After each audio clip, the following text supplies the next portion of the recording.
Hola, ¿qué tal? Buenas noches. Noche de martes, se inicia, por tanto, la semana para nosotros, la semana en la que les acompañaremos, como siempre, durante esta noche, la noche del miércoles y la noche del jueves. Por delante hoy 90 minutos para llevar protagonistas e historias que esperamos sean de su interés. En un programa que se presenta hoy, bueno, pues como tremendamente académico, con lo cual no se levanten de sus asientos porque el programa ya comienza con la cabecera.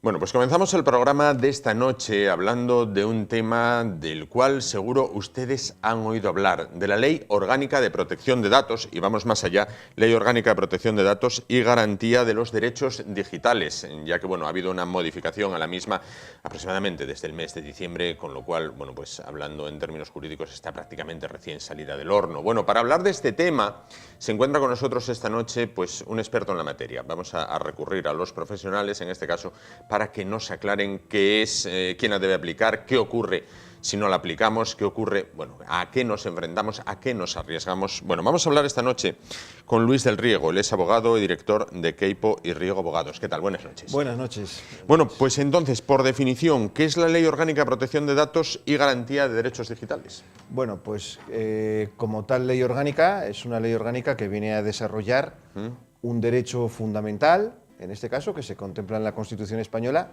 y que viene a ser ni más ni menos que el respeto a la intimidad o a la privacidad que tienen las personas, en especial las personas físicas, sí. Usted, yo.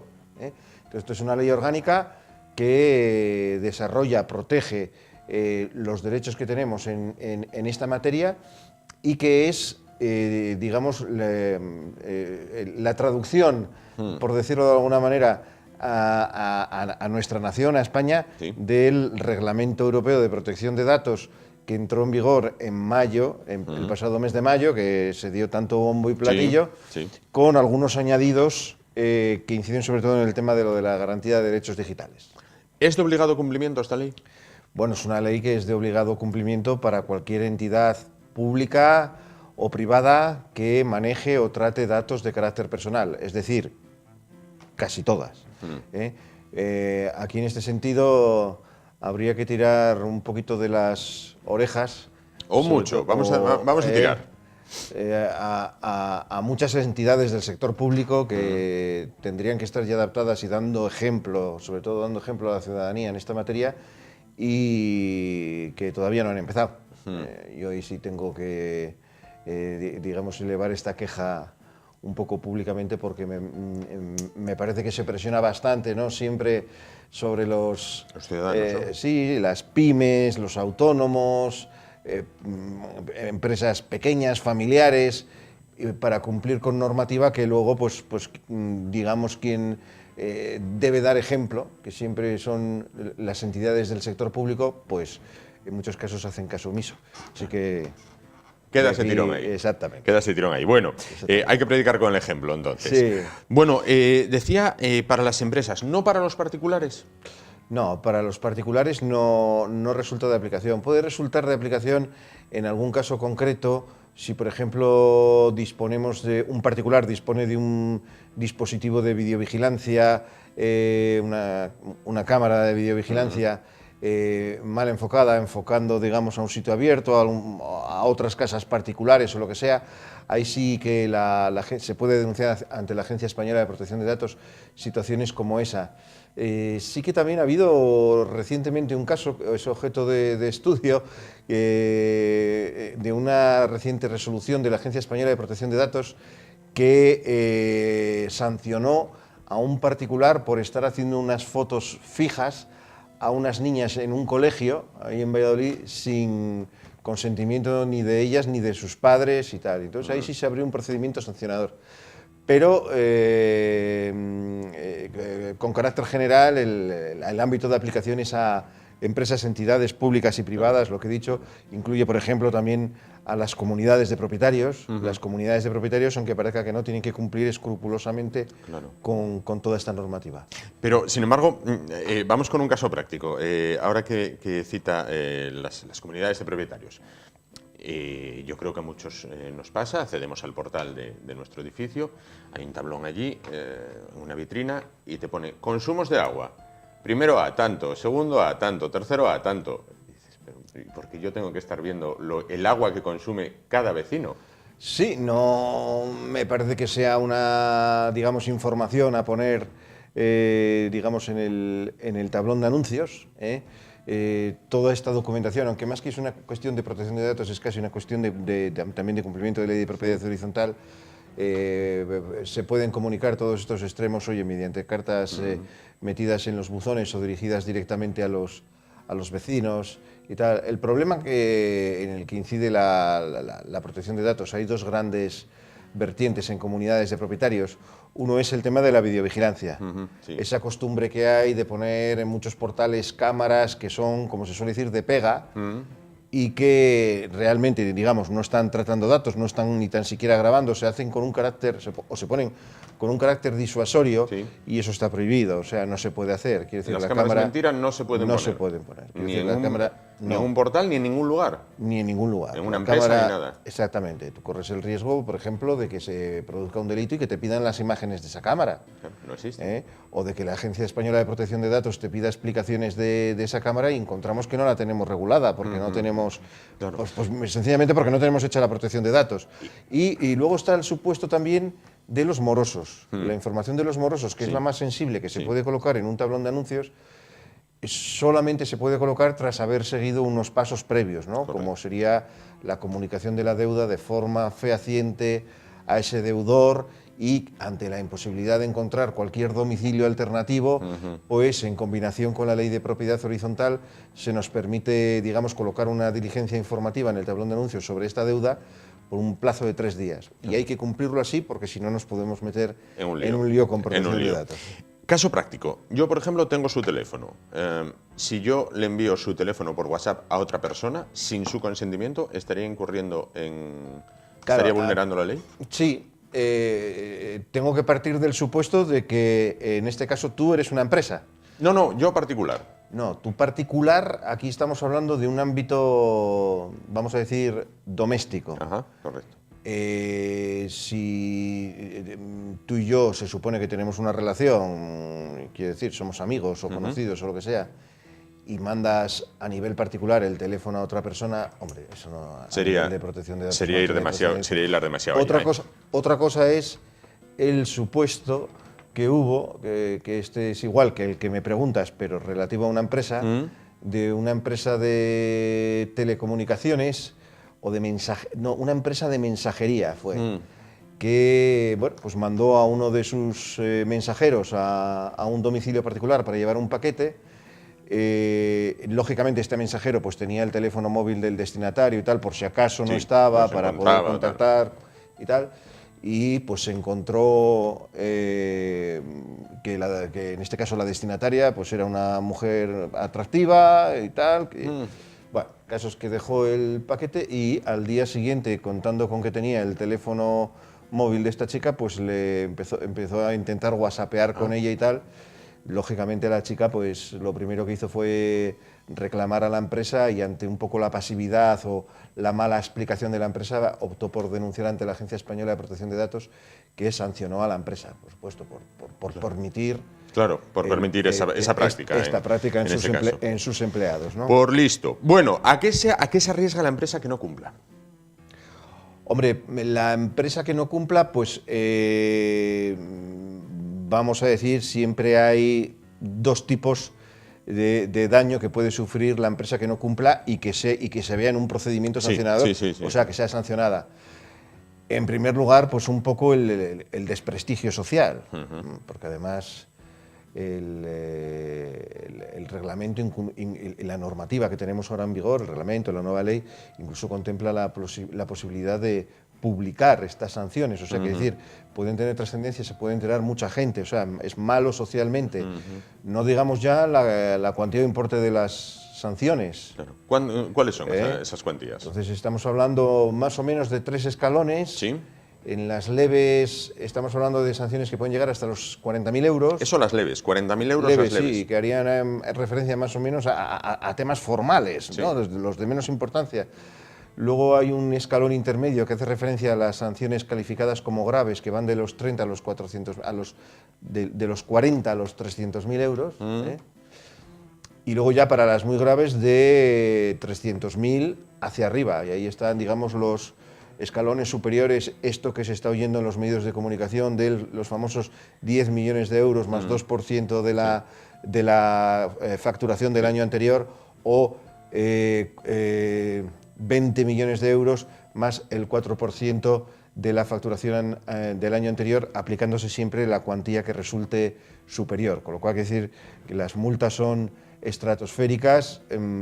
Yo creo que ante todo lo que se pretende... Bueno, son estratosféricas en primer lugar porque tenemos que tener en cuenta pues que, oye, pues que hay empresas muy potentes que manejan datos de forma masiva y que pueden hacer mucho daño, pero sobre todo también porque hay un espíritu de que todo esto sea una labor preventiva. Quiero decir, implantemos la norma, hagamos las cosas bien y no dejemos ni tan siquiera que haya la posibilidad de que nos sancionen, porque bueno, la verdad es que el disgusto... El disgusto sería muy considerable. Muy considerable. Sí. Claro.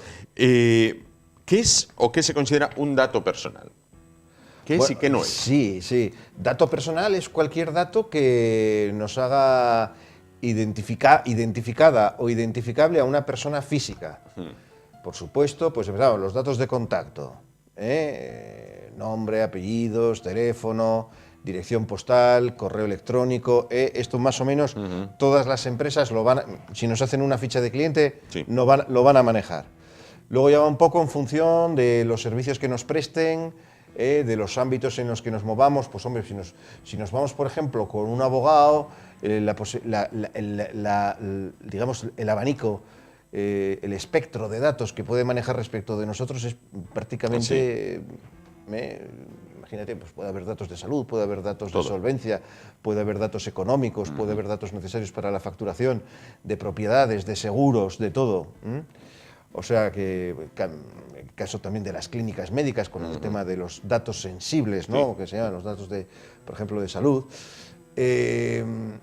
Y luego ya está un poco aquellas partes más físicas de los datos.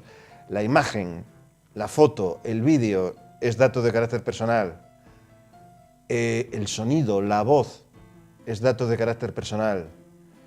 Ahora ya la nueva normativa se mete con los datos biométricos. También son datos de carácter personal. Entonces, en fin. Claro. ¿Está preparada España para afrontar esto? ¿O hay una labor de pedagogía bueno, porque habrá muchas personas, quizás a lo mejor, no quiero estigmatizar, pero bueno, de avanzada edad o cercana a la jubilación y que tengan empresas que dicen, mira, que todo esto ya no... España preparada está. Quiero decir, preparada está en el sentido, tenemos la normativa, tenemos los medios para conocerla, tenemos el Internet, tenemos los medios de comunicación. Se ha hecho una labor bastante pedagógica, no sé si te acuerdas, con el Reglamento Europeo de Protección de Datos, ahí en el mes de mayo, la verdad es que hubo hasta anuncios en televisión, hubo un poco todo, ¿no? Hay ahora, yo te puedo decir, cuando yo empecé en el año 2006 a prestar este tipo de servicios y yo entraba en una empresa y hablaba de la protección de datos, me miraban y decían, pero ¿de qué hablas? No, ¿de dónde salió este marciano? Claro, o sea, claro. Me miraban a ver dónde tenía las antenas. Correcto. Y tal. Ahora ya hay mucha más conciencia y mucho más conocimiento de todo esto. Sí que lo que hay es una falta de cultura un poco de cómo reaccionar si alguien bueno, pues vulnera nuestra privacidad, nuestra intimidad, e incluso si nos llega a causar daños y perjuicios. Claro. Entonces, la gente sí que hay esa falta de cultura un poco más al detalle de cómo actuar. O sea, me llaman por teléfono o me envían spam al correo electrónico. Eso quería decir. Vamos a ver, la idea que subyace entre buena parte de la ciudadanía es como, me pueden machacar, tengo un pequeño negocio, soy un autónomo, me pueden machacar con esto de la ley de protección de datos y sin embargo, pues día sí, día también, me llaman de una compañía telefónica, de una compañía aseguradora, de una compañía de no sé qué, hasta para venderme un ataúd si hace falta.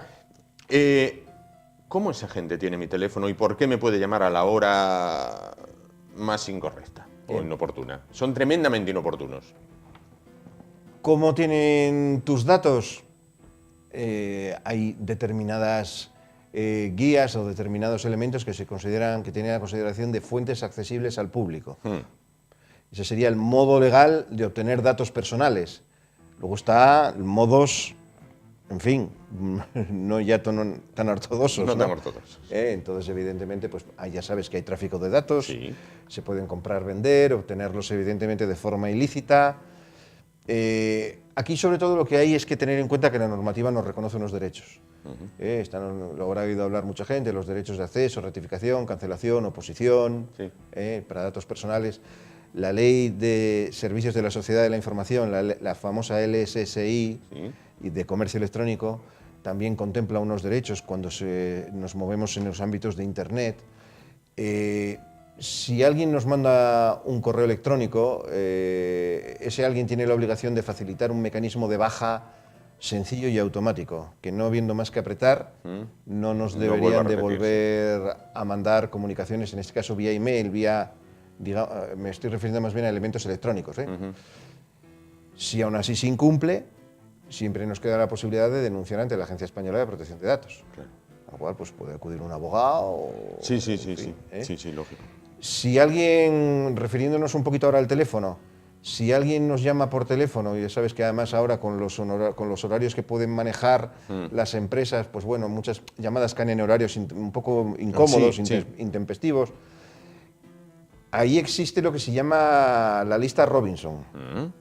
La lista Robinson es una lista a la que fácilmente es una página web a la que fácilmente te puedes apuntar, te piden unos datos, se llama Robinson, pues un poco en representación de Robinson Crusoe, ¿no? El náufrago que está en una isla y que quiere estar aislado, solo, digamos que está aislado del mundo, ¿no? Sí. Pues un poco ese es digamos el paralelismo, ¿no? Un poco la metáfora que se quiere utilizar. Y entonces cualquier compañía que pretenda hacer una campaña comercial, en este caso, por ejemplo, a través del teléfono, antes de iniciar esa campaña tiene la obligación de tener a mano esta lista y de saber a quién puede dirigirse y a quién no. ¿Vale? Hay críticas con respecto a esta lista sobre su efectividad, pero es lo cierto que en el momento en que uno está, digamos, inscrito en ella y no se le está respetando, también lo tenemos bastante fácil para acudir a la Agencia Española de Protección de Datos denunciando y que esa denuncia prospere. Claro, claro. Hay otra cosa que quiero comentar por ser muy importante, que aunque ya existía en la antigua norma, ahora con el reglamento y la nueva ley orgánica se ha visto sumamente fortalecida. Si yo a consecuencia de que un dato personal mío, digamos, haya sido debidamente accedido, utilizado, en fin, y a consecuencia de ello me causan un daño o un perjuicio, llámeselo como quiera, a mi honor, o se me causa un delito o lo que sea, pero vamos a centrarnos sobre todo en un campo en el cual se me causa un daño o un perjuicio relativo sobre todo a una cuestión de honor, de daño a mi intimidad personal. No solamente está la posibilidad de que quien haya actuado, la empresa que haya actuado de esa manera, se la pueda sancionar con una multa, sino que además yo puedo pedirle una indemnización para mí a través de un procedimiento judicial. Claro. Con lo cual te quiero decir que el doble daño que en este caso enfrenta a quien haya utilizado mal el dato es doble, y no hablemos ya de si hay responsabilidades penales. Claro. Y que incluso pueden afectar a las personas jurídicas. Ojo, las responsabilidades penales. Lógico. Sí. Imaginémonos una empresa no tiene los ficheros informatizados, los tiene, bueno, en papel. ¿Le afecta la ley de protección de datos? Sí, por supuesto. Toda esta normativa se refiere tanto a ficheros automatizados como no automatizados. Yo, de hecho, en mi cartera de clientes tengo muchos clientes que no tienen su empresa informatizada, empresas, muchas de las cuales son del mundo de la salud, de la estética, de distintos ámbitos. Claro, el concepto fichero, tú en el momento en que tienes un fichero con datos personales, ese es el concepto a tener en cuenta. Da igual la forma que tenga, me da igual que sea en papel que en digital.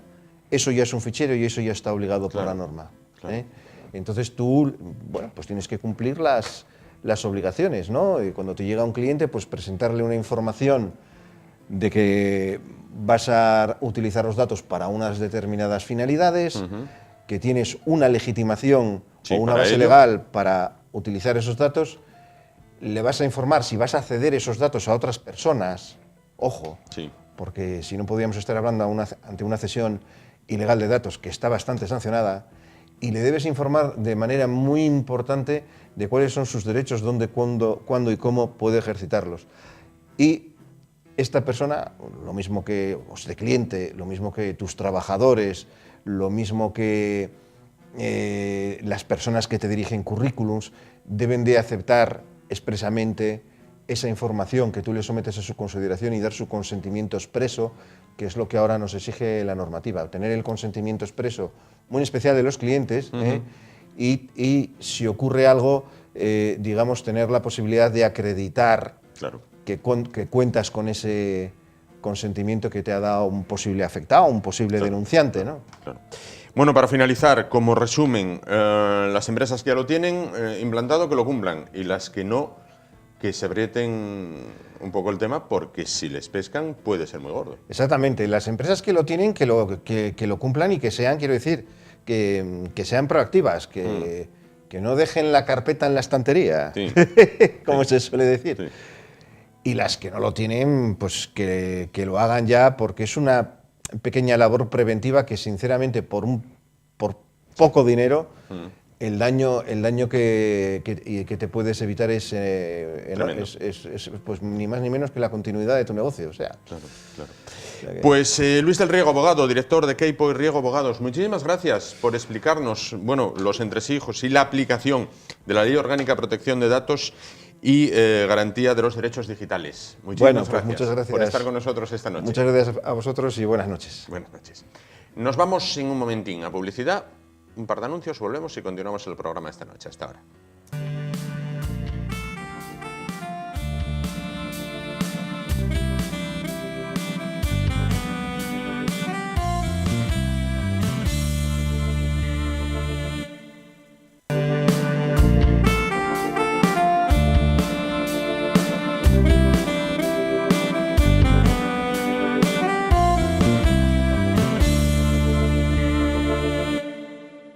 Bueno, os vamos a hablar a continuación de cultura y quizás de la manifestación cultural más importante existente en el Principado de Asturias, que no es otra que los monumentos prerrománicos, Patrimonio Mundial de la UNESCO, joyas únicas de la arquitectura a nivel mundial y que ahora, recientemente, tienen un libro blanco que aborda pues las distintas problemáticas y acciones a emprender para su conservación y potenciación. Un libro blanco impulsado desde la Dirección General de Patrimonio Cultural, consensuado por el Gobierno Central y también por la Iglesia. Bueno, para hablar del prerrománico, pues hemos recurrido a uno de los mayores expertos que existen en Asturias.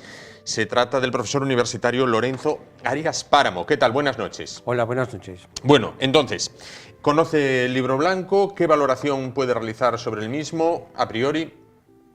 A mí me parece, en sus líneas generales, me parece bien, le podemos dar un aprobado alto, pero como su propio, iba a decir nombre, pero bueno, como su propia, la consejería ya ha comentado, es para 10 años, ¿no? Sí. Es decir, que es un libro blanco que supone una autocrítica, por un lado, Sí. que se realiza en él, y al mismo tiempo unas normas que podríamos decir que serían de obligado cumplimiento, en el sentido de que, siguiendo con ellas, pues a corto plazo nos podrían facilitar una oxigenación, vamos a llamarlo así, en términos médicos, una oxigenación del prerrománico asturiano.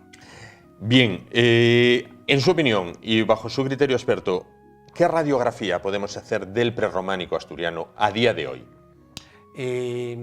Salvando una cuestión, van a ubicar en cada monumento un aparato que mida la humedad, la temperatura, los gradientes térmicos y tal cosa, cuestión que me parece importante. Aquí hay en general los monumentos ahora mismo están en una etapa de conservación con mínimos que hay que tratar. Pero hay un edificio fundamental que está en unas condiciones bastante atrasadas respecto de los otros. Y me refiero, lógicamente, a San Julián de los Prados. ¿Sería el peor conservado? Ahora mismo, sí. Ahora mismo, sí. Todos tienen algún problema, pero eso es normal. Siempre digo que son enfermos crónicos y que tienen que estar en mantenimiento absoluto. Correcto. Y ese mantenimiento todavía no llegamos. Hace años había comentado, el prerrománico tenía que estar ya en una fase en la cual ya estuviese todo restaurado y entonces en una etapa de mantenimiento. Claro. Evidentemente, es decir, restaurar, muy bien, hay que restaurar. Sería sacarlo de la UCI y llevarlo a planta, y luego ya hay que darle cuidados. Eso, restaurarlo todo, porque tiene pinturas, porque tiene decoración escultórica, tiene humedades, tiene tal, pero lo restauramos todo. Y a continuación una etapa de mantenimiento, porque lógicamente, empezando por la cosa más sencilla, que sea una teja que se cae, hasta otras cuestiones más como árboles que más crecen complejas, en el techo, sí. Pero esa etapa de mantenimiento no hemos llegado. Claro. Y hubo momentos cruciales hace 13 años con el plan director de Antón Capitel y Fernando Nanclares. Es decir, se pasaron trenes hace ya años en los cuales podíamos haber cogido ese tren y no nos encontraríamos ahora con unos problemas complejos de inversiones, Hablando de inversiones, entre los distintos ejecutivos, central, autonómico, local, la Iglesia y todo cuanto sea, ¿se invierte lo suficiente o se ha invertido lo suficiente en el prerrománico? Mi impresión es que no. No. Y no quiero poner comparaciones con otras regiones, pero en el ánimo de todos está otras regiones. Sí. Aquí el prerrománico, no quiero ser muy duro, pero el prerrománico es una palabra que convoca enseguida pues maravillosos viajes, maravilloso peregrinaje a la Edad Media asturiana, efectivamente, y tenemos orfebrería, pintura, sí. Pero después vas y te encuentras con muchos problemas, empezando por el acceso y continuando después con las comunicaciones de poder llegar a todos al mismo tiempo, quiero decir, a la hora de que estén abiertos. Claro. Eso respecto del turismo. Y después lo que va a continuación es el deterioro. Claro. Imagino. ¿Habría que actuar también sobre el entorno de cada monumento, adecuar el entorno de algún modo? De hecho, hay un plan específico de protección del entorno, que ya se hizo hace muchos años, por allá por los años 80 ya se hizo. Me acuerdo cuando empecé con Emilio Olavarri y se hizo un plan por Fernando Nanclares, después se incorporó al proyecto que hubo por los años 90, es decir, hay un plan de protección del entorno. Que hay que meterlo en el PGU, es decir, que había que garantizar que ese plan de protección sea protegido Sí, valga ese la plan redundancia. a su vez. Claro. Es decir, no, puede haber un plan de protección del entorno, por supuesto, pero puede que al no estar metido dentro de lo que es el PGU, es decir, no quede jurídicamente Correcto. respaldado. Correcto. Si no queda jurídicamente respaldado, puede ocurrir cuestiones como las que hace unos años ocurrió, que una persona quiso construir un chalet Una vivienda, sí. y realmente Podía hacerlo. Podía hacerlo. ¿Y estaba a qué? ¿A cuánto? ¿A 100 metros, me A parece? 150 o 200. 150 metros de Santa María del Naranco. Y, Sí. si quería, lo podía hacer. Lo podía hacer, Lo que sí. pasa es que él después confesó que era todo una historia que se había montado para provocar. Pero, a ver, legítimamente podía haberse construido un chalet de 3 pisos Sí. y échale tú. Y no había nada que decir, claro. Y no había nada que decir. Decía usted, el peor conservado o el que goza de peor salud, San Julián de los Prados. ¿El que decimos mejor está o menos mal está? No, el que mejor está hoy por hoy es Santa María del Naranco. A pesar de que tiene humedades que se filtran por él y agua, pero eso es una cuestión que se está en ello, pero no se acaba de... Dígame una cosa, cuando usted, por ejemplo, sube hasta Santa María del Naranco, hasta San Miguel de Lillo, bueno, y hay por allí, por ejemplo, alguna excursión de turistas o de tal... Usted conoce monumentos, me imagino, en otros lugares del mundo, Sí, en Francia, en Italia, sí. en Alemania, por ahí. Bien. Sí. ¿A usted hay momentos que dice, Dios mío, si esto lo tuvieran los franceses, los italianos, los ingleses, los belgas, los holandeses, Sí, los búlgaros, sí. esto estaría de otra manera? Sí, yo pienso en eso, sí, es cierto. Mal que me pese, pero pienso en eso. Hay mucha afluencia por el verano, presta mucho ver y tal, y hay mucha afluencia, pero es cierto que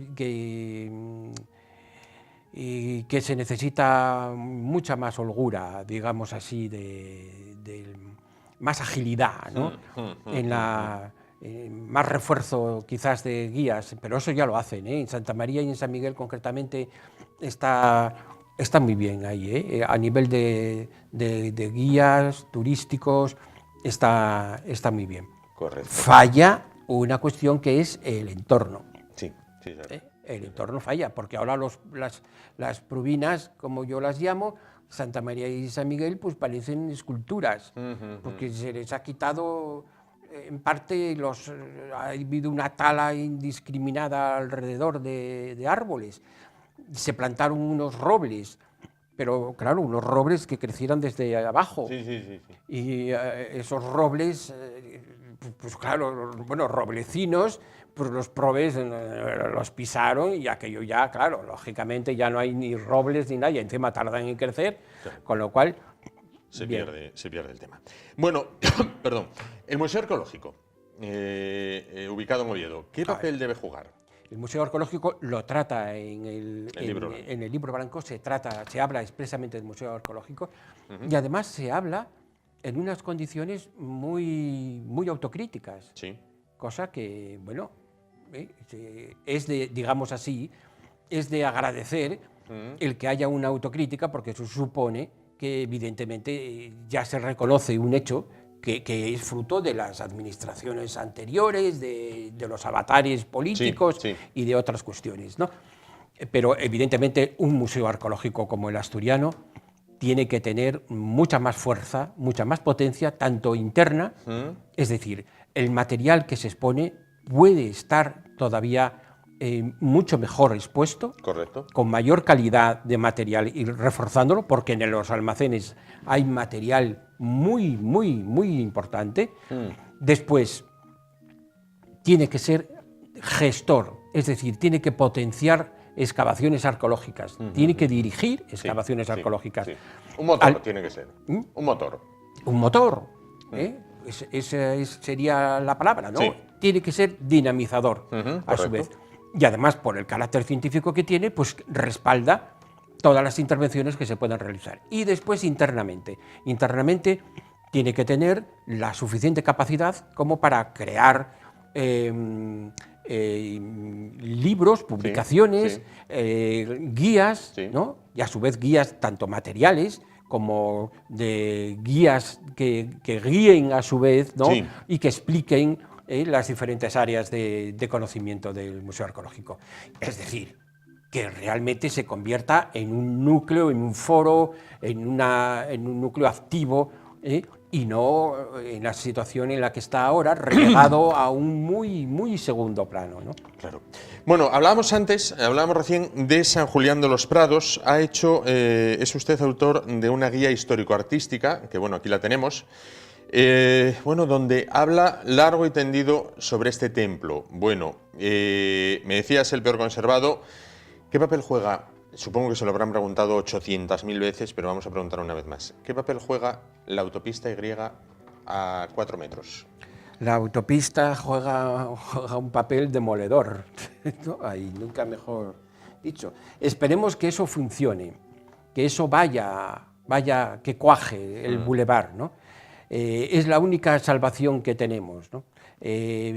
Tengo miedo que el cambio de gobierno vuelva otra vez sobre apuesta por un cambio de gobierno. El cambio de gobierno. Bueno, digo el cambio de gobierno, el cambio de ejecutivo.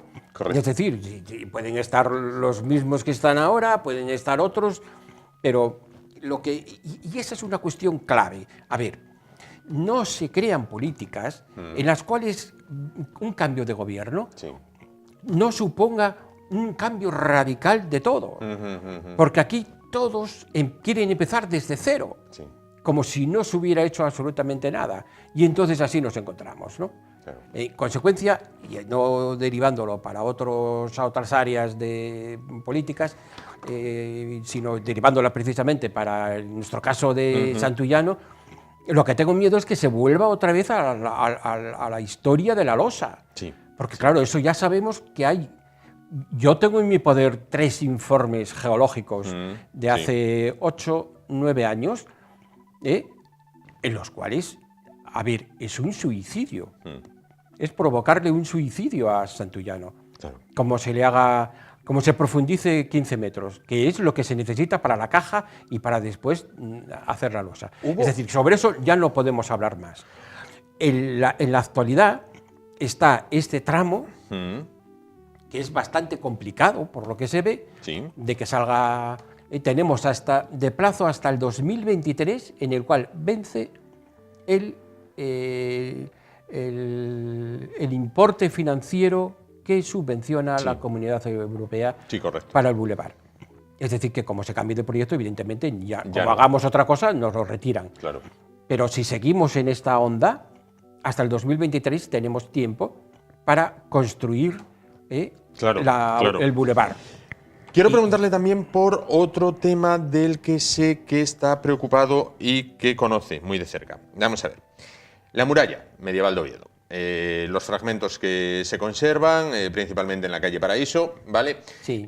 La muralla actualmente es un soporte para flora y fauna, sobre todo flora. Puede encontrarse en la primavera. Fauna también en forma de roedores, reptiles. Bueno, ahí podemos hacer un safari prácticamente. Una Amazonas en miniatura. Efectivamente. Y la flora, vamos, es un elenco de la flora asturiana. ¿Tendría alguna salida a la muralla si alguien se preocupara por ella? La muralla es... Y curiosamente, la muralla no requiere tanto dispendio económico. Yo creo que hay hasta una dotación económica que está parada. Pero la muralla sería es que no hay... Es muy poco lo que hay que hacer. Es acicalarla, que se llama, ¿no? Es como llevarla a la peluquería y que nos la pongan guapa. Hablando en términos así un poco jocosos, para dulcificar algo que realmente como se nos atragante, empezamos a ponernos ya con otro lenguaje. Es una muralla, el tramo del Paraíso, además, es un tramo absolutamente maravilloso, porque tiene el paseo de ronda, tiene unas escaleras por detrás para subir, tiene almenas, tiene sus merlones, tiene diferentes fases constructivas y limpia, saneada, con fungicida y con todos los elementos para que no crezca más la hierba, es un coste mínimo. Y en cambio, la rentabilidad ¿qué le vamos a sacar? Histórico-artística, de competencias después del patrimonio, de visitas, de continuidad, porque tiene una continuidad por otros tramos, Sí. que pasa por cafeterías, pasa por el exterior también, en la calle la calle La Rúa. Bueno, es decir, que rodea una parte, la muralla pasaba por el ayuntamiento. Claro, claro. Lo que pasa es que después de la Guerra Civil cogieron y la demolieron. O sea que, bueno, pero lo que está, y algunas cosas están muy mal señalizadas, como la que está al lado de Ojanguren. Eso es una cosa muy fuerte, habría que hacer algún arreglo ahí. Pero el resto es, lógicamente, la muralla del Paraíso, es la joya, lo que tenemos ese tramo, ¿no? Así que eso no le veo yo mayor, es que es, bueno, en fin. Hasta que un día... Hasta que un día empieza a desmoronarse, con perdón por ser tan bruto, pero vamos, es que claro, es que la realidad es así. Estos elementos pétreos, además, que son mampostería, que tienen una presión detrás de otros edificios, pues claro, están sujetos al desgaste de la atmosférico, vamos a emplear una palabra neutra. Además, en la propia calle Paraíso hay tráfico rodado, hay tráfico, camiones, producen vibraciones. Eso lo que había que hacer era, lógicamente, limitarlo, que pasaran pues taxis y un camión de reparto, bueno, como se hace en una calle peatonal. Claro. Y el resto, poner señalización, incluso hacer circuitos de guías, porque además ya hay gente y hay guías ya que lo introducen dentro de, de su itinerario. Es decir, que es una, vamos, es que es una maravilla. Estaríamos ahí hablando pues de Alfonso X el Sabio, es decir, es una muralla en toda su extensión. Tenemos una muralla, pues explotémoslo. Claro. ¿No? Pero hay otros sitios en los cuales no tienen murallas y en cambio se inventan. Es decir, jolín, con menos presión que pueda haber, como la que hay ahora a nivel popular y tal, para que el patrimonio se ponga en valor, resulta que tenemos una muralla que mide aproximadamente unos 400 metros o más y la tenemos ahí, que no se entera. Mucha gente no habrá pasado ni por la calle del Paraíso, ni sabrá que tenemos una muralla. Sin duda. Pues Lorenzo Arias Páramo, muchísimas gracias por estar esta noche con nosotros. Muchas gracias por aportarnos lo que es su saber, conocimiento y experiencia en torno al prerrománico. Bueno, y a todas las manifestaciones medievales, histórico-artísticas, que tienen que ver con la Asturias medieval. Muchísimas gracias. Muchísimas gracias a ustedes. Nos vamos muy rápidamente a publicidad. Volvemos y continuamos el espacio de hoy. Hasta ahora.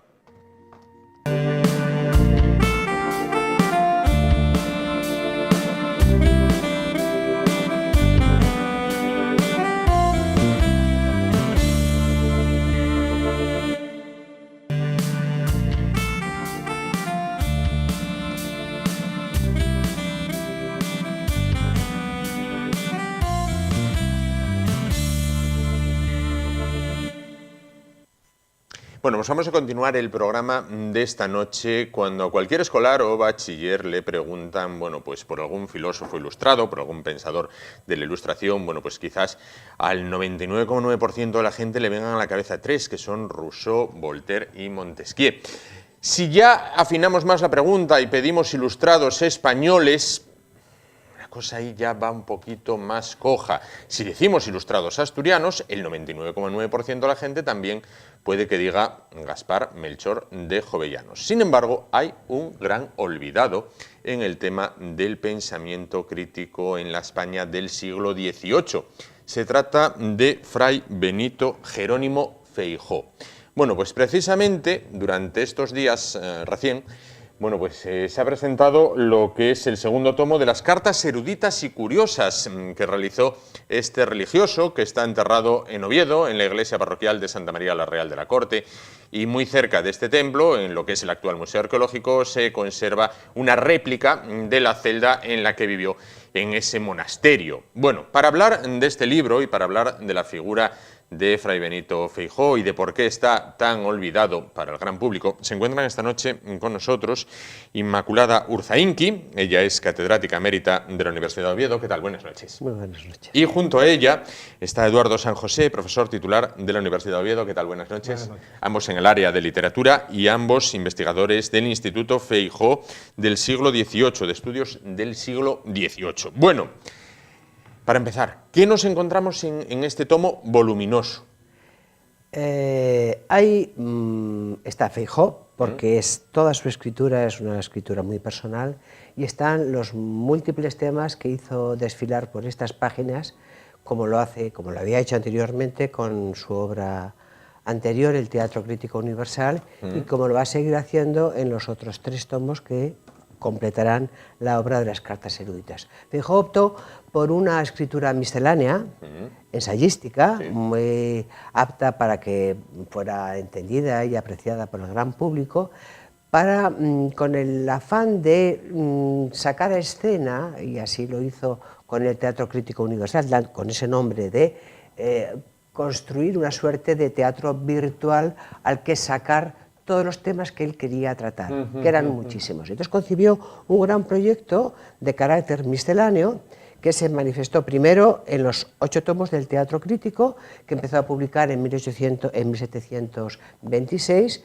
y concluyó en el 39, y con una continuación que fueron las cartas eruditas y curiosas, que salieron entre el año 42 y el 60.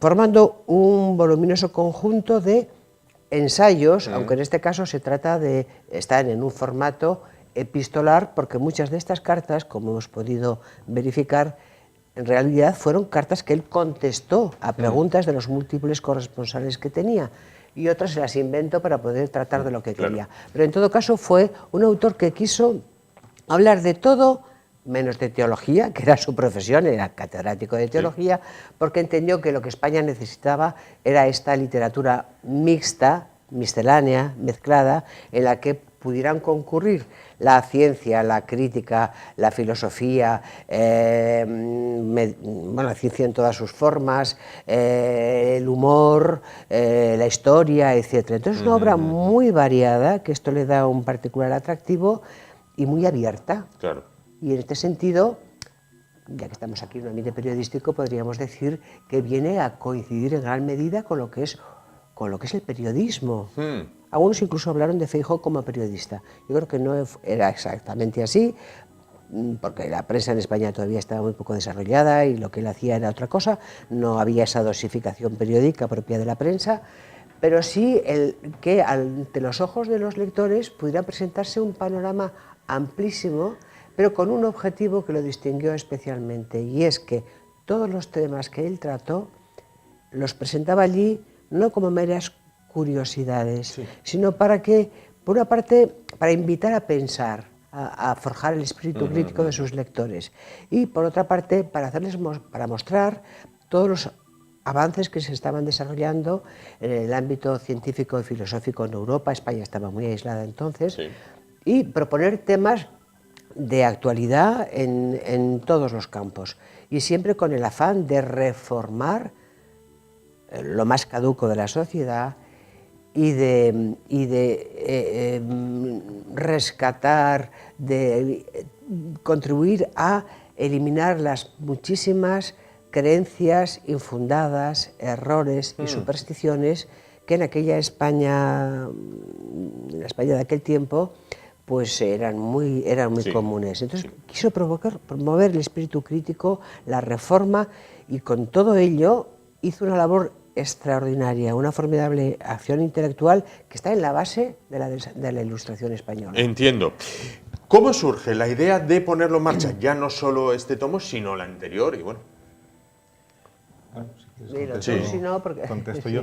Sí. La idea de hacer las obras completas de Feijóo pues surge prácticamente con la creación de la antigua cátedra de estudios del siglo XVIII Feijóo, que luego se transformó en Instituto Universitario, y surge con el profesor José Miguel Caso, Sí. que, bueno, pues en principio proyecta un tomo, llamemos cero, de todo lo que produjo Feijóo y todo lo que se escribió sobre Feijóo desde su momento hasta el año en el que recoge esa bibliografía, que era el año 78. Sí. Eso fue el tomo cero y a partir de ahí pues empezarían a editar los 16 tomos que escribió en vida Feijóo, 8 del teatro crítico con un suplemento, los 5 de las cartas eruditas, un tomo misceláneo. Claro. Lo que sucedió es que en medio se metió, digámoslo así, Jovellanos. Jovellanos siempre es más candente, siempre está de actualidad porque sobre todo es un político y los temas que plantea pues nunca decaen. Siempre se puede estar opinando más o menos a favor, en contra, poniéndonos en la piel de Jovellanos. En cambio, Feijóo lo que hace, como acaba de explicar ahora la profesora Urzainqui, es traer la ciencia moderna, el pensamiento moderno a España, y eso provoca que a veces pues, muchas de las ideas que ayuda a traer hoy ya no sean vigentes, por ejemplo. Bueno, el Ayuntamiento de Gijón apostó por patrocinar las obras completas de Jovellanos y eso desplazó a todo el equipo y todos los recursos, o la mayor parte de recursos que se necesitan para una obra de esta envergadura. Hoy en día, las obras completas de Jovellanos, pues prácticamente le quedan 2 tomos para finiquitarse. Para finalizar, sí. Y es el momento de retomar las obras completas de Feijóo, también con un equipo renovado, con gente joven que está o bien ha presentado la tesis doctoral recientemente sobre Feijóo, o lo van a hacer en los próximos años. Bueno, pues era el momento ahora de asumir esto. Feijóo, podemos decir, quizás ustedes me corrijan, es un adelantado a su tiempo, da unas líneas de pensamiento en una Europa que está a punto de cambiar completamente con la Revolución Francesa. ¿Por qué tan poca importancia en el tema de la Ilustración? A ver, me permito una rectificación. Sí. Quizá Europa en este momento, cuando empieza a escribir Feijóo en el año 1726, está viviendo intensamente la gran revolución científica que ha empezado 20 años antes de terminar el siglo XVII y que a España ha llegado de una manera muy indirecta, muy precaria, con un grupito que se llama los novatores, los novadores. Pero España sigue siendo una España barroca, conservadora, tradicionalista, etc., ¿no? Entonces, Europa está dando un giro extraordinario en la renovación científica. Ya se han consagrado las ideas de Copérnico, emerge la gran figura de Newton, por la que Feijóo tuvo una admiración extraordinaria y fue uno de los primeros que dio a conocer las ideas de Newton en España. Entonces, bueno, la Revolución Francesa vendrá mucho después. Pero, digamos, en Europa está habiendo un ambiente de renovación científica y de impulso y de afán de progreso verdaderamente extraordinario. Feijóo, que está muy al tanto de lo que pasa allá fuera de nuestras fronteras, porque es uno de los poquitos que en ese tiempo lee los periódicos extranjeros, entonces se da cuenta que España hay que sacarla de su atonía, de su conservadurismo, y él, que es un teólogo y un benedictino, pero desde aquí, a 20 metros de aquí, viviendo en una celda, pero estaba abierto al mundo. Entonces lo que él quiso fue promover una renovación, y lo logró, porque acertó, primero, con la elección de los temas, que resultaron muy atractivos. Segundo, porque escribía maravillosamente bien, con mucha gracia, introduciendo elementos humorísticos, anécdotas. ¿Sí? El ensayo es el creador del ensayo moderno, y tuvo unos lectores que fueron creciendo, y no se había producido nunca en España, nunca, lo repito, un fenómeno editorial como el que supuso Feijóo. ¿Y por qué luego cae en el olvido? Se publicó en todas partes de España, en Filipinas, lo que era la España de entonces, América de arriba abajo. Hay una doctoranda de Eduardo que está trabajando precisamente sobre la presencia de Feijóo en América. Entonces, fue el autor más leído, más publicado en el siglo XVIII. Y efectivamente, durante todo el siglo, primero salieron cada tomo, iban saliendo uno y se reeditaba. Luego, ya con Campomanes en el poder, al año de morir Feijóo, quiso hacer una edición conjunta de todas sus obras, que a su vez se fueron reeditando, y fue el gran bestseller del siglo XVIII. ¿Y por qué luego cae en el olvido? Y luego en el XIX, pues las cosas cambiaron, vino el romanticismo, aunque también tuvo una presencia importante entre algunos liberales, Moraita, Pi Margall y otros, tuvo admiradores en el siglo XIX, pero efectivamente la figura de Feijóo declinó a favor de Jovellanos o de otros ilustrados del tiempo. Pero a principios del siglo XX, Gracias a la obra de Marañón. Marañón tuvo una devoción extraordinaria por Feijóo. Él lo leyó repetidamente, estaba en la biblioteca de su padre, y él, que fue un prestigiosísimo intelectual y un hombre político de aquel tiempo, como todos sabemos, ¿no?, el papel que desempeñó en la Avenida de la República, pues sin embargo tuvo a Feijóo como su maestro en el pasado, y él dedicó su discurso de ingreso en la academia a Feijóo.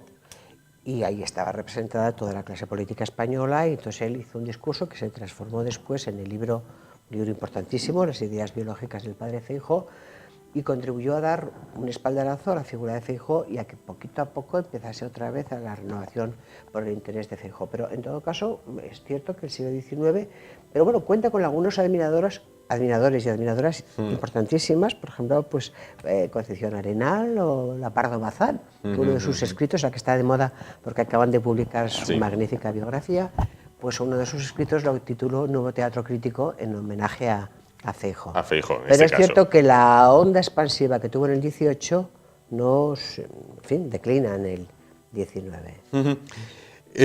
Legado, más allá del físico, del que decíamos, bueno, la lápida o la tumba, en este caso enterrado en la iglesia parroquial de Santa María la Real de la Corte, o la celda reconstruida en lo que es el actual Museo Arqueológico, ¿qué queda? O la estatua que está enfrente de la iglesia de la Corte, ¿qué queda en cuanto a ese legado, digamos, de pensamiento?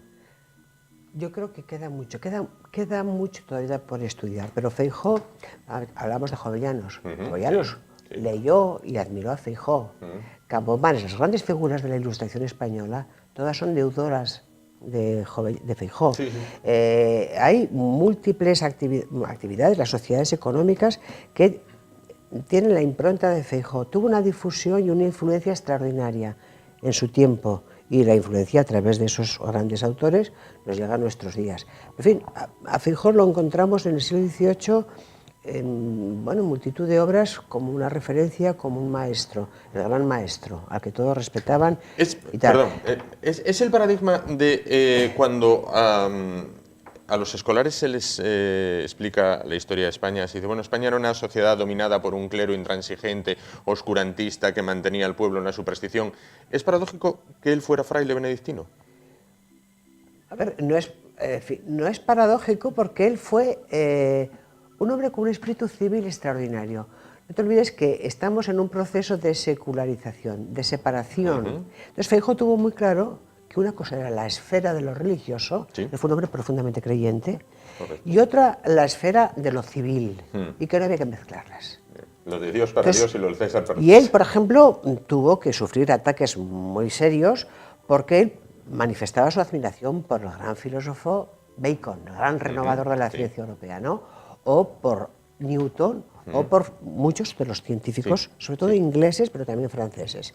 Entonces le acusaban de que cómo mostraba esa admiración a autores no católicos. Y Feijóo insistió una y otra vez en que una cosa es una cosa y la otra es tener la otra. una creencia, y otra que ese autor, el hecho de que sea calvinista o protestante o no católico, pueda ser un formidable sabio. Entonces Feijóo contribuyó mucho a secularizar el pensamiento, a hacer separar estas esferas. Él era muy creyente, pero no mezclaba las cosas. Claro. Y eso creo que... Háblenme un poquito de la actividad que se realiza en el Instituto Feijóo de Investigaciones sobre el siglo XVIII. Bueno, pues antes que mencionábamos el proyecto reanudado de las obras completas de Feijóo, en eso estamos embarcados un equipo amplio, un poco para dar idea de la dimensión de Feijóo. Es que para editarlo, para anotarlo críticamente hoy en día, hacen falta filólogos, pero hacen falta también historiadores, teólogos, historiadores de la ciencia. Hacen falta prácticamente todos los campos del saber, porque los abarcaba todos.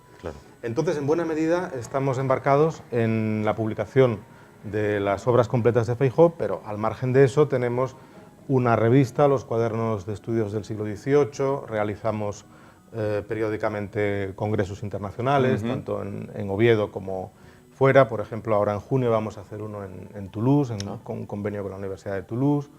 Bueno, la actividad, somos más de 200 socios, 22 investigadores titulares de todos los campos, desde el derecho, las ciencias, la teología, la filología. Entonces la actividad es intensa, y además de eso estamos sumando a a muchos investigadores jóvenes. Se han defendido en los últimos años 2 tesis doctorales sobre el padre Feijóo. Se esperan en breve otras 2 o 3. Claro. Y cuéntame una cosa, imaginémonos que alguien está en casa y dice, oye, pues mira, yo cuando estudiaba no lo di, no me lo dieron a Feijóo, me dieron un poquito Jovellanos, pero no me dieron a Feijóo. Bueno, pero a ver, tanto Inmaculada como Eduardo, me ha gustado mucho lo que han dicho, voy a acercarme a la figura de Feijóo. ¿Cómo realizar ese primer acercamiento? Ojo. A ver, bueno, ahora en este momento hay en el mercado un par de antologías que permiten seleccionar una serie de textos. Pero como estamos en una fecha, ¿hoy qué día es? ¿Día 10? Hoy, el 8 ha sido antes de ayer, 12, ¿no? 12. Bueno, yo quiero, por ejemplo, destacar un aspecto muy innovador de Feijóo, de los muchos que tiene. Fue el primero que se atrevió a poner de manifiesto, ya en el primer tomo del Teatro Crítico, la igualdad de talento entre hombres y mujeres. Frente a la vieja misoginia tradicional, su tesis es que el talento no tiene sexo, que si las mujeres no han hecho más es porque no se las ha formado. Entonces Feijóo tiene un discurso en defensa de las mujeres, lo titula así, que es el paradigma de lo que fue, de lo mucho que representó el siglo XVIII la defensa de la mujer. Fue un texto muy renovador, se le echaron encima muchos tradicionalistas, pero al mismo tiempo abrió camino para que otros muchos pudieran avanzar en esa dirección. Y en ese tomo en concreto hay un artículo muy atractivo, que tiene muchos y además escribe, repito, con mucha gracia, lo titula sobre el nuevo arte obstetricia, en el cual viene a defender que hay que formar profesionalmente a las mujeres para que puedan ejercer la obstetricia, para que puedan ser ginecólogas. No las viejas parteras que ayudaban sino que formarlas con una formación específica para ello, porque entendía que las mujeres estaban capacitadas para eso, como lo había dicho en aquel viejo discurso que acabo de mencionar, diciendo que las mujeres pueden hacer todo. Lo que pasa es que hay que formarlas. Y en este caso, en este tomo en concreto, hay este artículo muy feminista en este sentido, y muy entretenido, y habla de la que fue la primera mujer ginecóloga de la antigüedad en Grecia, porque todo lo que él va escribiendo lo ilustra con ejemplos de la historia o de anécdotas que hace que resulte muy atractivo. No es pura teoría, es algo muy vivo. Y en ese momento, pues claro, en España los partos los atendían, en fin, las clases más acomodadas, fundamentalmente médicos, porque se entendía que las mujeres no eran capaces de hacerlo bien, ¿no? Pues fijo. Y consecuencia de eso fue la creación de unos años después de una cátedra de partos en Madrid a la que acudieron muchas mujeres, etcétera, etcétera. Pero en fin, digamos, la huella de Feijóo está en muchas cosas, pero como temas atractivos para un lector de hoy, uno puede ser este. Claro. Bueno, por poner un ejemplo, en este caso. Un ejemplo. Pues Inmaculada Urzainqui, catedrática emérita de la Universidad de Oviedo, Eduardo San José, profesor titular de la Universidad de Oviedo, ambos en el área de literatura y también en el Instituto Feijóo de Estudios sobre el siglo XVIII. Muchísimas gracias por estar con nosotros y acercarnos la figura de un olvidado. Permitirnos en este hablar caso, de nuestro. Bueno, pues nuestro Fray Benito Jerónimo Feijóo. Muchísimas gracias por estar esta noche con nosotros. Y nosotros nos vamos a continuación, bueno, pues a publicidad. Volvemos dentro de un momentito y continuamos el programa de esta noche, a esta hora.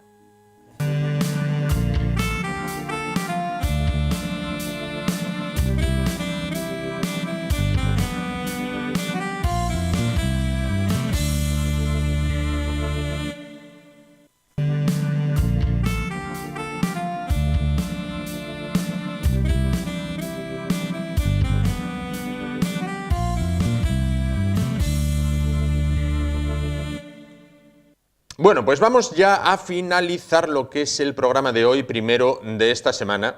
Y como todo martes que se precie, vamos a hablar con el profesor Fidalgo.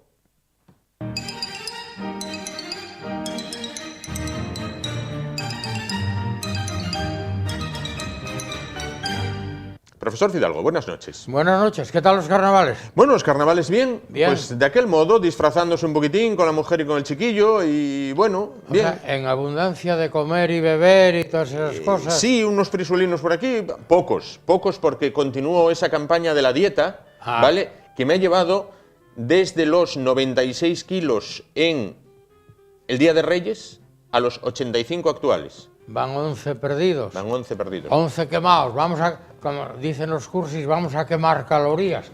que nunca vi yo que se quemara alguna caloría, que es una unidad de medida. Efectivamente, De efectivamente. energía, Es cuando dicen en escasos minutos, ¿no? Los minutos tienen 60 segundos, no los hay de 59 ni de 58. Volvemos en escasos minutos. Un minuto pequeño, Sí, exacto. un minuto de los pequeños. Efectivamente. O otra cosa que dicen mucho, que dicen, duerme a prisa. No sé cómo será lo de dormir a prisa. Sí, yo tampoco. Duerme a prisa, cuando vas tarde para la cama y tal. Efectivamente. Efectivamente. Pues no, a veces, oye, sube para arriba, sí, porque subir para Sí, abajo va a sí, ser un porque poco subir difícil. para abajo, sí, o baja sí. para abajo, venga, bajar para arriba. Como leí yo un día, le mordió con los dientes. Sí, ya, sí, bueno. Sí, le mordió. Ay, Te muerdo pues, con los dientes. Estos carnavales que siempre, la semana pasada comentábamos, los disfraces, la boliche y todas Sí. esas cosas, y la abundancia de comer y de beber, Sí.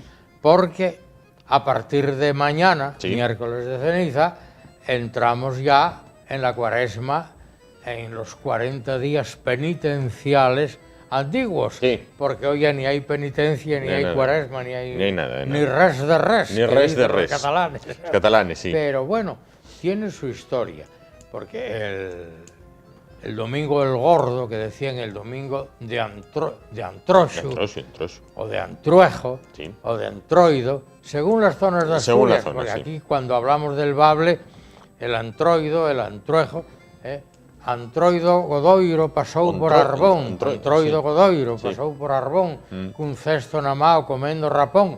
¿Ves? La rapa, el rapón Sí, que se sí. comía mucho por el Sí, occidente sí. en días de carnaval, Correctamente. que era una especie de pizza a lo bestia, pero con harina de maíz, ¿no? Pizza, con pero, ZZ. Sí, porque dicho del otro modo, Sí, puede sí. ser pizza, Sí, puede ser sí, todo. no, bien, Podemos no, llamar a hombre, engaño. Sí, no, pizza. Pizza. O sea, una torta rellena por arriba. Sí.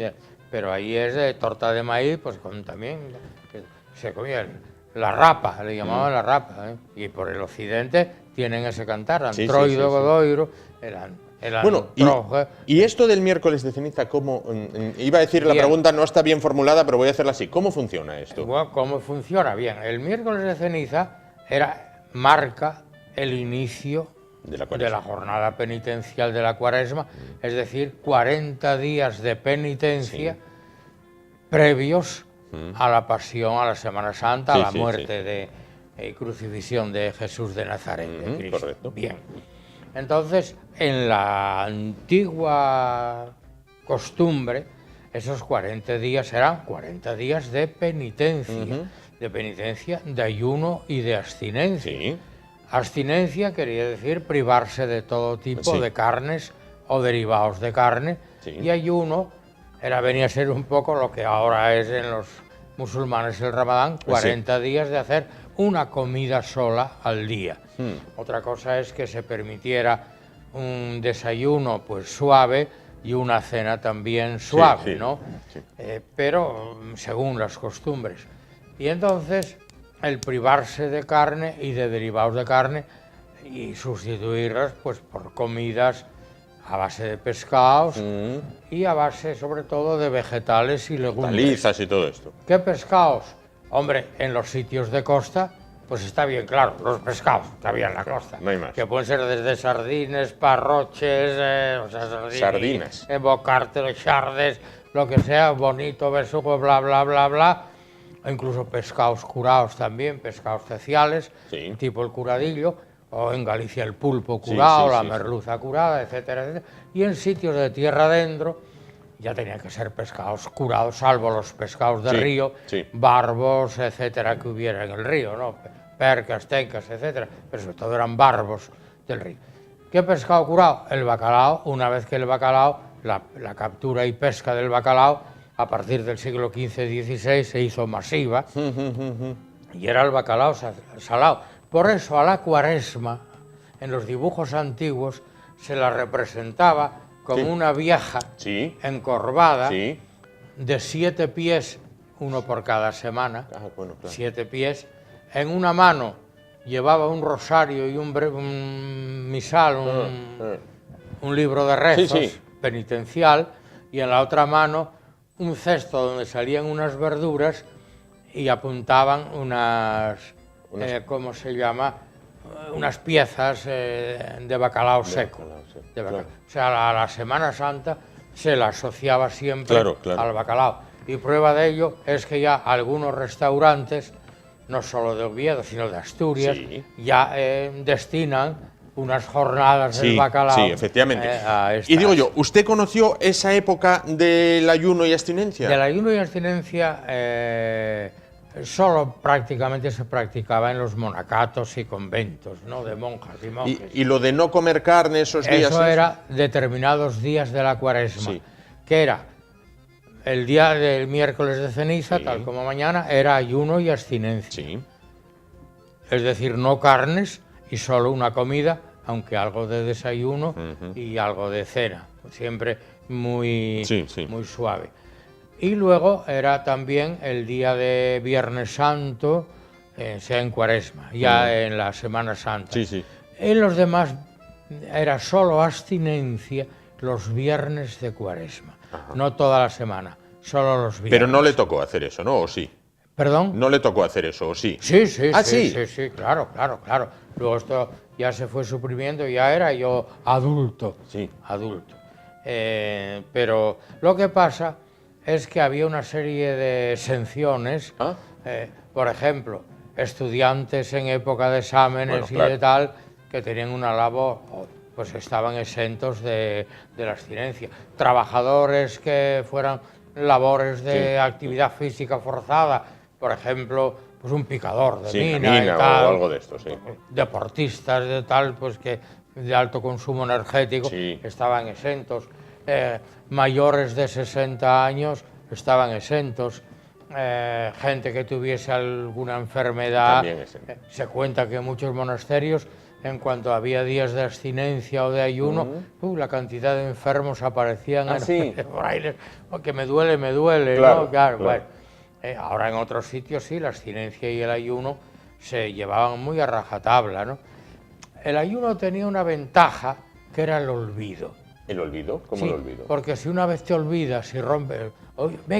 Hoy desayuné un par de huevos fritos con bacon, 1000 cachas en 10 que era ayuno. Si ya rompiste el ayuno, decía Santa Teresa, bendito olvido. Bendito olvido, efectivamente. Ya rompió. ¿No? O eso que dicen algunos, que yo nunca lo entendí. Pero muy hoy allá. todo eso pues se ha suprimido.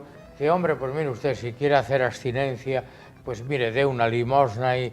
Pero oiga, mire usted, si es que comer llámpares sale más caro que comprar filetes, están más caros los llámpares que la costilla de cerdo. Efectivamente. Al doble. Efectivamente. El doble, no, el doble, te lo digo yo. El doble, ¿no?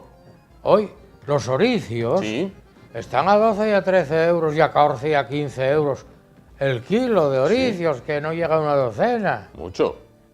A cómo está un buen filete de ternera, de entrecot, a 14 o 15 euros, sale tanto como tan caro y les llámpares.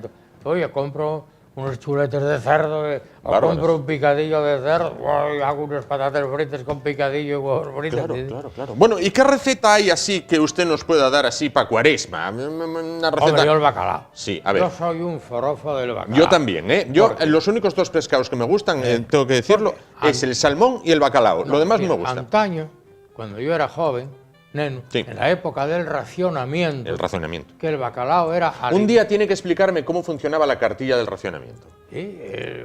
Tenéis unos cupones y con aquellos cupones sacabas tanto de aceite para el mes, tanto de azúcar para el mes, etcétera. Era lo que se llamaba el suministro. Voy a la tienda por el suministro. Yo cuando voy por mis pastillas de medicación a la farmacia al mes, buenas, vengo por el suministro. Y la farmacéutica, bueno, ahora ya amiga mía y ríe, pero al principio miraba a mí y decía, ¿qué me pide este señor? Este viejo que viene aquí a pedir el suministro, ¿qué será el suministro? Pues, ¿de qué hablaba? Del bacalao. Del bacalao. De aquella, el bacalao, que era alimento de gente humilde, no tenía impuestos. En casa había una pieza de bacalao que ibas con la navaja, con el cuchillo, cortabas un trocín, poníslo al grifo del agua para quitar, y como decíamos entonces, el sal. Quitábamos el sal y a comer bacalao con pan sabor, y una maravilla, estaba riquísimo. Pero bueno, a mí el bacalao, yo soy enamorado del bacalao. A mí me gusta, Siempre que el bacalao sea bueno. Bueno, no quiere decir que sea muy gordo, cuanto más gordo mejor, pero vamos, que no esté rancio, que no esté amarillento, que está, que tiene un olor desagradable. Bueno, ¿y qué buena receta podemos hacer con bacalao? Bueno, yo voy a hacer, le aconsejo siempre mucho esto, mira. Bacalao de bacalao, no desde que se compra ahora que ya viene humedecido, reblandecido, desalado. Oiga, yo lo quiero con un sabor semisalado de acá. No, mira, de bacalao hasta los huesos, sí. Y a remojo 2 días, cambiando el agua de vez en cuando. Y si al agua nueva que le vas poniendo cada vez le pones 1 o 2 trozos de hielo, mejor que mejor. Porque se favorece la disolución de la sal en la nueva agua, ¿verdad? Sí. Bien, ya tenemos el bacalao desalado, limpio, gordo. Entonces, vamos a hacer lo siguiente. Primero, migarlo, desmigarlo. O sea, quitarle la piel con mucho cuidado, las espinas si las tuviere, tenerlo migado. Y vamos a hacer un pisto. Bien. Un pisto de cebolla, pimiento, tal. Cuando ya el pisto está hecho, echamos el bacalao con ello y lo rehogamos. Lo rehogamos tranquilamente y le añadimos una copita de fino andaluz. Sí. Un vinillo andaluz. Oiga, es que a mí me gusta echarle sidra. Bueno, pues échale sidra. Oiga, y un vino blanco castellano. También, al gusto, un vinín blanco, sin pasarse. Que quede espesín ese pisto y quede ahí. Bien, ahí, reposando, ¿eh? Aparte, vamos a pelar unas patatas, lavarlas y cortarlas muy finas a la inglesa. En rodajinas finas. Ya, unas cuantas, bastante. Correcto. Freímos esas patatas, que no queden doradas, rustidas, bien fritinas, pero blanquinas, Bien. Fuente de horno, una fuente de vidrio, refractario, fuente. Camada de patatas fritas. Camada de pisto, de bacalao. Camada de patatas. Camada de pisto. Correcto. Si hemos echado mucha camada de pisto, pues camada de patatas, camada de pisto, camada de patatas, camada de pisto, camada de patatas. O sea, cubriendo por arriba con una cobertura, con una capa de patatas fritas. Bien. Aparte, hacemos una bechamel.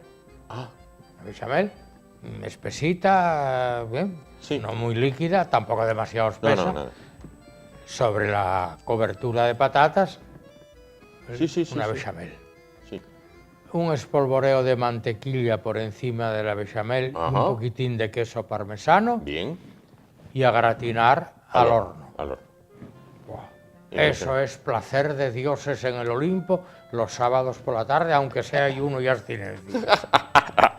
¡Ay, placer de dioses en el Olimpo! Háganlo, porque estarán ustedes acostumbrados. Bueno, hay yo tengo también otra receta buenísima, no sé si tenemos tiempo. Tenemos rápidamente. De unos fritos. Bueno, han cogido ustedes, ¿acuerdan el bacalao? Lo migan, ¿verdad? Lo migan. Bien. Ya está migado, ¿no? Bien.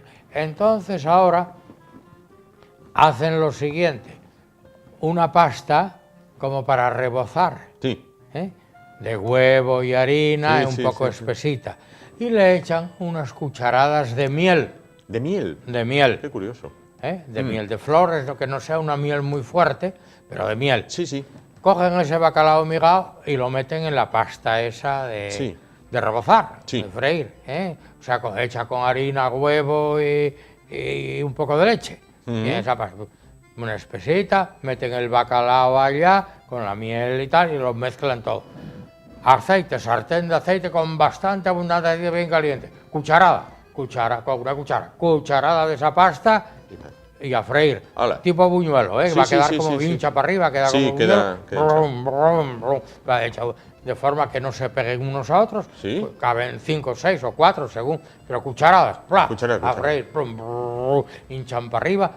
Y unos fritos de bacalao con miel es un contraste de sabores, pero esta receta es del siglo XVI, XVII, o sea que no es nada nuevo. No es una fidalgada. Pues usted la ha recuperado. Bueno, vamos a poner punto y final al programa de hoy, como siempre, con el limón. Vamos adelante con esa cartela.